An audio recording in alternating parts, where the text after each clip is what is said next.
ఈ నెల 17వ తేదీ అనగా నవంబర్ 17, 2023 శుక్రవారం రోజు అత్యంత శక్తివంతమైన నాగుల చవితి.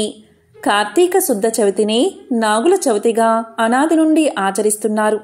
ఇది హిందువులకు అత్యంత పర్వదినం. ఇలాంటి దివ్యమైన రోజు మీరు ఏమీ చేయకపోయినా పర్వాలేదు. పొరపాటున కూడా మీ ఇంట్లో ఈ పనులు అస్సలు చేయకండి. అలా చేస్తే సర్పదేవతల కోపానికి గురి కావాల్సి వస్తుంది. మీ ఇంట్లో పరమ దరిద్రం కలుగుతుంది.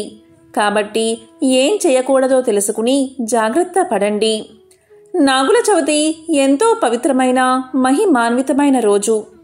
ఇది ఈ సంవత్సరం అంటే 2023వ సంవత్సరం శుక్రవారంతో కలిసి వచ్చింది. శివుడి మెడలో ఆభరణంగా ఉండే నాగేంద్రుణ్ణి పూజించడం హిందువుల ఆచారం.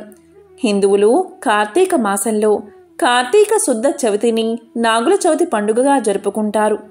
అదేవిధంగా కార్తీక శుద్ధ పంచమి రోజు కూడా నాగ పంచమిని జరుపుకుంటారు. ఈ 2 రోజులు భక్తి శ్రద్ధలతో నాగేంద్రుణ్ణి పూజిస్తారు.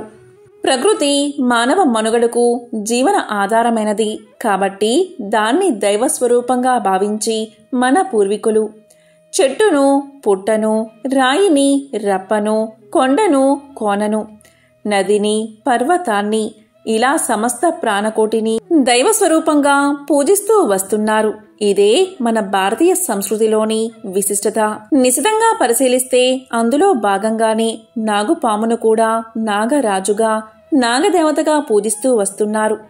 నాగుల చవితి రోజు ఉపవాసం ఉండి ఉదయం తలస్నానం చేసి బియ్యపు పిండితో 5 తలల నాగుపాము చిత్రం వేసి ఆవుపాలు, వడపప్పు నైవేద్యంగా పెట్టాలి. ఇలా చేసిన ఇంటిలోని వారి నాగదోషాలు, అకాల మృత్యుదోషాలు, పిల్లలకి కళ్ళు, చెవులు, మూగదోషాలు తొలగిపోతాయి. అలాంటి ఇల్లు పసి పాపలతో కలకల్లాడుతుంది.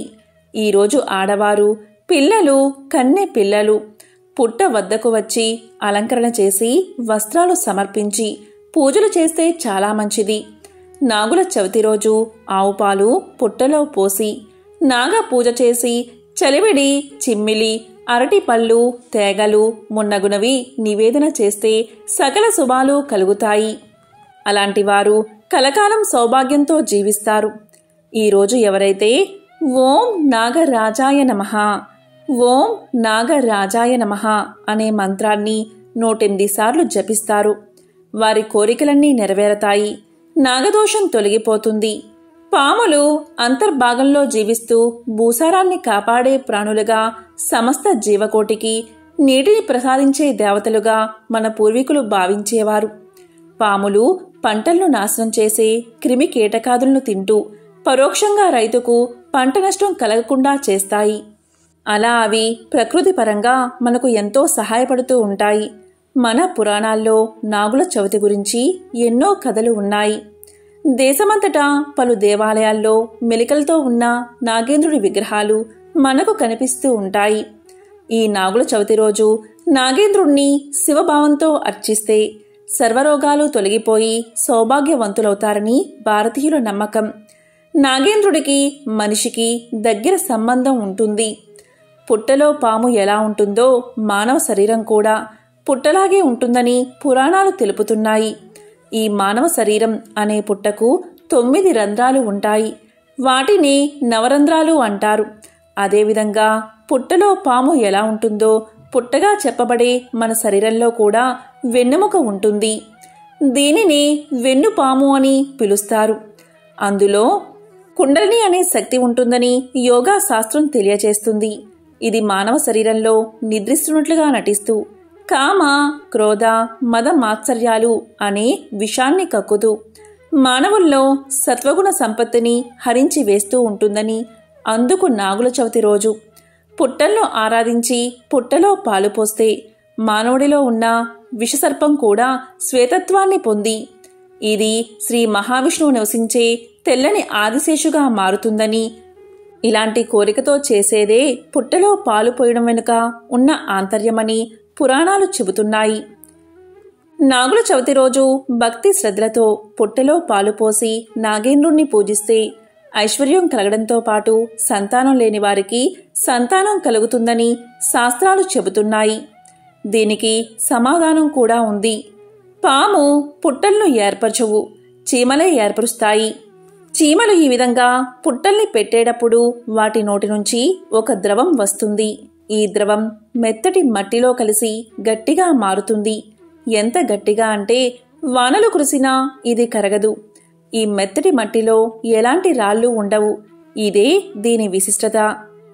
ఆ పుట్టలపైన పాములు సంచరించి అవి రేతస్సును రజస్సును విడుదల చేస్తాయి. అవి మట్టిలో కలుస్తాయి. పాము గుడ్లు పెట్టి పిల్లలను చేస్తుంది. ఇది ప్రకృతి నియమం. ఈ మట్టిలో కలిసిన పదార్థాలు మనం పోయి పాలు తేనె కలిపి పుట్టలో పొయ్యగానే అవి సువాసనలు వెదజల్లుతాయి. ఆ వాసన వల్ల మన శరీరమంతా హార్మోన్లు ఉత్పత్తై పిల్లలు పుట్టడానికి దోహదం చేస్తుంది. ఇది పరిశీలించి చూడవలసిన అంశం. అందుకే ఈరోజు పిల్లలు పుట్టనివారు, ఆడవారు పొత్తి కడుపుకు మట్టిని రాసుకుంటారు. ఇలా రాసుకుని మన పూర్వీకులు ఉత్తమ ఫలితాలు పొందారు. నాగల చవితి రోజు భూమిని నాగలితో దున్నకూడదు. కార్తీక మాసంలో నాగల చవితి పర్వదినం చాలా శక్తివంతమైన పర్వదినం. నాగల చవితి రోజు కొంతమంది తెలుసో తెలియకో చాలా తప్పులు చేస్తూ ఉంటారు. ఆ తప్పులు ఏంటో ఇప్పుడు తెలుసుకుందాం. నాగల చవితి రోజు కూరగాయలు కట్ చేయడానికి కత్తిని, కత్తిపీటని ఉపయోగించకూడదు. తెలిసి కానీ తెలియక కానీ కూరగాయలు కట్ చేయడానికి ఎటువంటి పరిస్థితుల్లో కూడా కత్తిని కానీ కత్తిపీటని కానీ ఉపయోగించకూడదు. ఇలా చేస్తే సర్పదేవతలకు కోపం వస్తుంది. అలాగే నాగుల చవితి రోజు ఎలాంటి పనిముట్లు ఉపయోగించకూడదు. పనిముట్లు ఉపయోగించినా కూడా సర్పదేవతలకు కోపం వస్తుంది. అలాగే నాగుల చవితి రోజు ఎట్టి పరిస్థితుల్లో కూడా ఆహార పదార్థాలు తినకూడదు. అలా తిన్నా కూడా సర్పదేవతలకు ఆగ్రహం వస్తుంది. నాగల చవితి రోజు అష్టదరిద్రాలు తొలగిపోవాలి అంటే, అష్ట ఐశ్వర్యాలు కలగాలి అంటే నాగల చవితి రోజు పుట్ట దగ్గర ఒక ప్రత్యేకమైన విధి విధానాన్ని పాటించాలి. పుట్ట దగ్గర బియ్యపిండితో ముగ్గు వేయాలి. అంటే వరిపిండితో ముగ్గు వేయాలి. ముగ్గు మీద పసుపు కుంకుమ చల్లాలి. ఆ తర్వాత పుట్టలో పాలు పోసి చిన్న చిన్న వెండి రేకులు 20 రూపాయలకు అమ్ముతారు. వాటిని పుట్టకాళ్ళు అంటారు. బంగారు షాపులో ఈ పుట్టకళ్ళు అమ్ముతారు. వీటిని ఆ పుట్టలో వేయాలి. ఇలా చేస్తే మీ సంతానం నిండు నూరేళ్లు చల్లగా ఉంటుందని, ఆయురారోగ్యాలు అష్ట ఐశ్వర్యాలు కలుగుతాయని పురాణ వచనం. అలాగే నాగుల చవితి రోజు పుట్టలో నూకలు పొయ్యాలి. ఇలా చేస్తే దీర్ఘ ఆయుర్దాయం కలుగుతుంది. సంతానం అభివృద్ధిలోకి వస్తారు. ధన, కనక, వస్తు వాహన ప్రాప్తి కలుగుతుంది. అలాగే మీకు దగ్గరలో పుట్ట లేకపోతే దేవాలయంలో చెట్టు కింద నాగదేవతల విగ్రహాలు ఉంటాయి. ఆ నాగదేవతల విగ్రహాల దగ్గరకు వెళ్ళి ఆ విగ్రహాల మీద ఆవు పాలు పోయండి. ఆ విగ్రహాల మీద కొంచెం పసుపు కుంకుమ చల్లండి. ఆ విగ్రహాల తోకల దగ్గర ఒక జిల్లేడు ఆకు ఉంచి ఆ జిల్లేడు ఆకులో చిన్న బెల్లం ముక్క పెట్టి నైవేద్యం సమర్పించండి.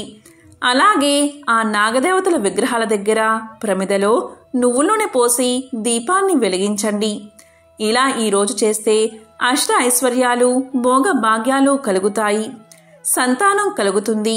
అన్ని దోషాలు తొలగిపోతాయి. నాగదోషాలు తొలగిపోతాయి. ఇక నాగుల చవితి పర్వదినం రోజు సాయంకాలం 6 నుంచి 7 గంటల మధ్య నాగేంద్రుడి యొక్క రూపాన్ని ఆరాధన చెయ్యండి. సాయంకాలం నాగేంద్రుడి 9 నామాలతో అర్చన చెయ్యాలని పురాణాలు చెబుతున్నాయి. అదే నవనాగ నామస్తోత్రం. అనంతం వాసుకిం శేషం పద్మనాభం చ కంబలం శంఖపాలం దార్తరాష్ట్రం తక్షకం కాళీయం తదా ఏతాని నవనామాని నాగానాంచ మహాత్మనా సాయంకాలే పటే నిత్యం ప్రాతఃకాలే విశేషతః తస్మై విషభయం నాస్తి సర్వత్రా విజయీ భవేత్. ఇది పఠిస్తే చాలు కాలసర్ప దోషాలు నివారణ అవుతాయి. ఈ విధంగా నవనాగస్తోత్రం పఠిస్తూ పూజను చేయాలి. ఈ సంవత్సరం అంటే 2023 సంవత్సరం నాగుల చవితి నవంబర్ 17వ తేదీ శుక్రవారం రోజు వచ్చింది. ఇక చవితి తిథి ఎప్పుడు మొదలయ్యింది అంటే నవంబర్ 16 మధ్యాహ్నం 12 గంటల 34 నిమిషాలకు మొదలై నవంబర్ 17వ తేదీ ఉదయం 11:03 ముగుస్తుంది. నాగుల చవితిని ఉదయం సమయంలో చేసుకుంటే చాలా మంచిది. ఓం నాగరాజాయ నమః. ఓం నాగేంద్రాయ నమో నమః.